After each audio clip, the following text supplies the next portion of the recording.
Здравствуйте, ребят! Вы на канале Illumination. Сегодня я расскажу вам, как играть в пеньки.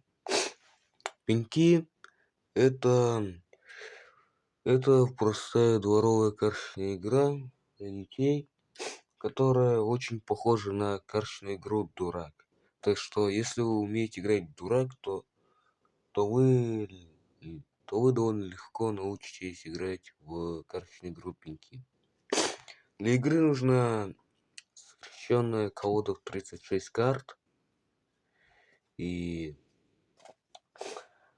старшинство карт обычные, то есть шестерка, семерка, восьмерка, девятка, десятка, валет, дама, король, туз. Играют вдвоем, троем или вчетвером. Цель игры избавиться от всех своих карт. Игрок, который сделает это первым, выигрывает. Итак, раздача. Раздающий определяется жребием. Сначала он раздает по 2 карты игрокам.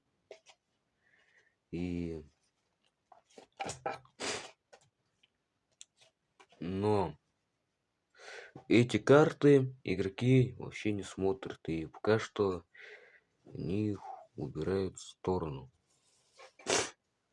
Эти 2 карты называются пеньками, и я расскажу про них попозже. И еще, короче.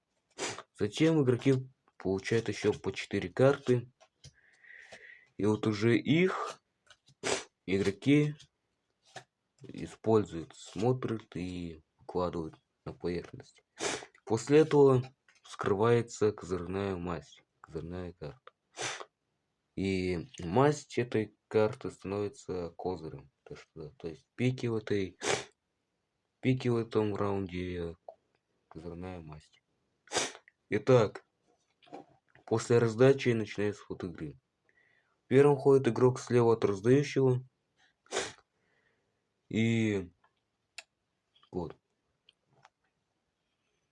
Итак, тут, короче, тут все очень похоже на, опять-таки, на карточную игру Дурак, но есть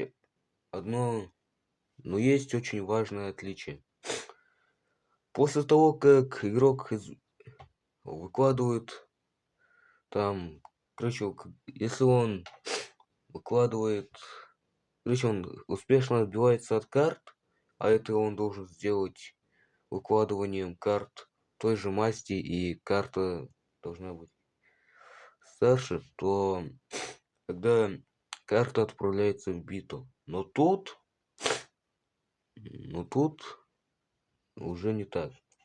Даже если игрок отобьется, короче, он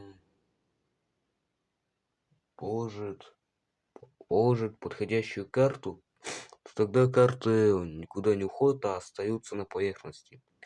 Вот я, например, положил семерку, ничто никуда не уходит, просто остается на столе. Туда. Итак, короче, игроки, как вы уже поняли, игроки должны укладывать карты той же масти, и тут уже в отличие от других карточных игр, где нужно короче, ходить карты, масть которой совпадает с первой картой, там уже нужно обязательно укладывать карты постарше. Так что да. Итак, игроки так играют до тех пор, пока у них не заканчиваются карты. И перед этим стоит сказать то, что если у игрока нет подходящей карты, как у меня сейчас, у меня тут козырей нет, червей нет, то тогда игрок должен брать из стопки сброса карты. То есть я беру вот эту семерку червей себе карты. И так вот, и сколько именно карту игрок должен брать, зависит от самой верхней карты стопки. Итак, все числовые карты по номиналу, то есть если там будет шестерка, игрок должен получить 6 карт, если семерка, то 7 и так далее. Валет, короче, если игрок не может покрыть валету, он получает 2 карты из стопки. Если не может покрыть даму, получает 3 карты. Если не может покрыть короля, то получает 3 нет, не 3, а 4 карты. И наконец туз. Если игрок не может покрыть его, он получает 6 карт. Это значит то, что валет дает минимальное количество карт, а десятка дает максимальное количество карт. И еще, если игрок он получил все карты из стопки, которые он должен был, то есть там еще вот тут вот еще остаются карты, то тогда игрок пропускает ход, и игрок, который идет следующим по часовой стрелке, будет выкладывать карту. Совсем забыл сказать, выкладывать всегда по одной карте.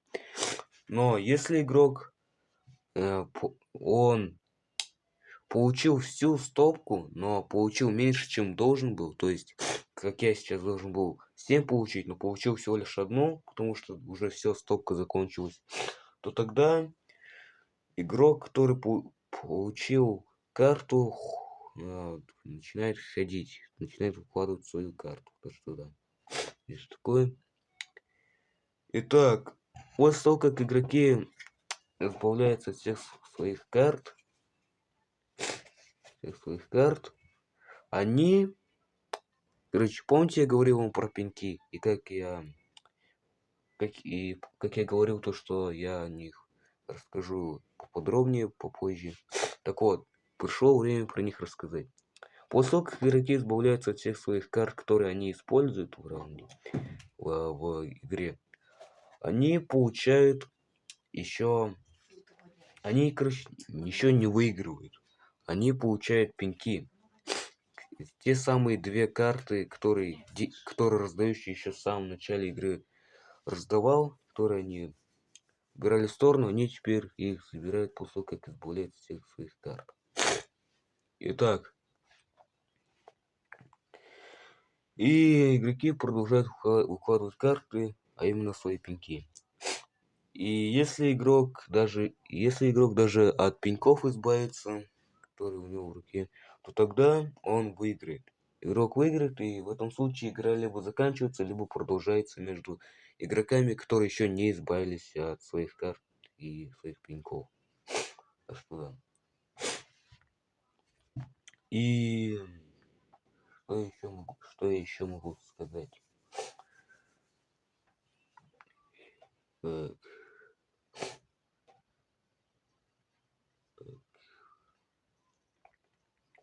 Кстати, возможно, ну или невозможно. Возможно, это первый раз, когда я рассказываю про дворовую карточную игру.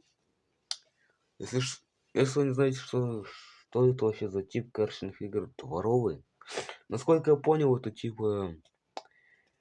в котором... Это тип карточных игр, которые такие старенькие, классические, в которых используются обычные игральные карты, и которые играют, видимо, во дворах. Короче, типа такие обычные, типичные карточные игры. Это и, короче, есть дворовые карточные игры. Так что да. И мне кажется, пеньки можно вполне и называть дворовой карточной игры, потому что там, ну, сами понимаете, все как дураки, то есть немного примитивно, но весело. Так что да.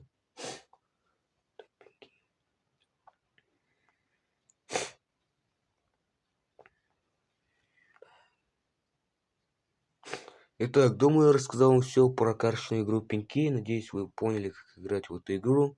Надеюсь, вам понравилось это видео. Я заканчиваю его прямо сейчас, так что всем пока.